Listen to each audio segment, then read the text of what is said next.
ನಿನ್ನೆ ರಾತ್ರಿ ಸುಮಾರು 11:15 ಗಂಟೆಯಿಂದ ಇವತ್ತು ಬೆಳಗ್ಗೆ ಅರ್ಲಿ ಮಾರ್ನಿಂಗ್ವರೆಗೂ ಕುಂದಾಪುರ ಮೂಲದೊಬ್ಬ ಡೆರಿಕ್ ಎಂಬ ವ್ಯಕ್ತಿ ಹಾಗೂ ಬಾರ್ಕೂರು ಮೂಲದೊಬ್ಬ ಐವನ್ ಎಂಬ ವ್ಯಕ್ತಿ ಮೊಬೈಲ್ ಫೋನಲ್ಲಿ ಹಣದ ವಿಚಾರ ಸಂಬಂಧಪಟ್ಟ ಹಾಗೆ ಸುಮಾರು ಮಾತುಕತೆಯಾಗಿ ಆ ಮಾತುಕತೆ ಫೋನಲ್ಲಿ ಗಲಾಟೆ ಆಗುವಂಥ ಪರಿಸ್ಥಿತಿಗೆ ಬಂದಿದೆ.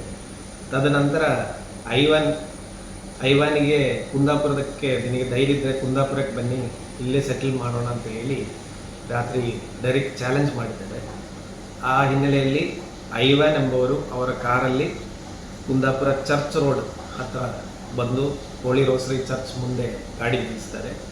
ಅದೇ ಟೈಮಿಗೆ ಡೆರಿಕ್ ಎಂಬವರು ಅವರ ಥಾರ್ ಗಾಡಿಯಲ್ಲಿ ಸ್ಥಳಕ್ಕೆ ಬಂದು ಇವರು ಗಾಡಿಯಿಂದ ಇಳಿದ ಕೂಡಲೇ ಏಕಾಏಕಿ ಡೆರಿಕ್ ಎಂಬವರು ಐವಾನಿಗೆ ಗನ್ ತೆಗೆದು ಅವನದು ಕಾಲಿಗೆ ವೇಸ್ಟ್ ಕೆಳಗಡೆ ಫೈರ್ ಮಾಡ್ತಾರೆ. ಇದಾದ ನಂತರ ಐವನಿಗೆ ಸುಮಾರು ಬ್ಲೀಡಿಂಗ್ ಆಗಿದೆ. ಬ್ಲೀಡಿಂಗ್ ಆಗಿ ಅಲ್ಲೇ ಸ್ಥಳದಲ್ಲಿ ಅವರು ಮೃತಪಡ್ತಾರೆ. ಇದರ ಬಗ್ಗೆ ಮಾಹಿತಿ ಸಿಕ್ಕಿದ ಕೂಡಲೇ ನಮ್ಮ ಪೊಲೀಸ್ ತಂಡ ಸ್ಥಳಕ್ಕೆ ಭೇಟಿ ನೀಡಿ ತನಿಖೆಯನ್ನು ಮುಂದುವರಿಸ್ತಾ ಇದ್ದೀವಿ.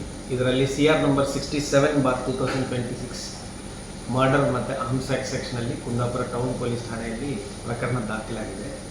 ಆರೋಪಿ ಘಟನೆ ಆದಮೇಲೆ ಸ್ಥಳದಿಂದ ಪರಾರಿಯಾಗಿದ್ದಾರೆ. ಆರೋಪಿಯನ್ನು ಅರೆಸ್ಟ್ ಮಾಡೋಕ್ಕೆ ನಾವು 3 ತಂಡಗಳನ್ನು ಫಾರ್ಮ್ ಮಾಡಿ ಅವರು ಈಗ ಆರೋಪಿಯನ್ನು ಅರೆಸ್ಟ್ ಮಾಡುವ ಪ್ರಯತ್ನದಲ್ಲಿದ್ದಾರೆ. ಈ ಪ್ರಕರಣ ಸಂಬಂಧಪಟ್ಟ ಹಾಗೆ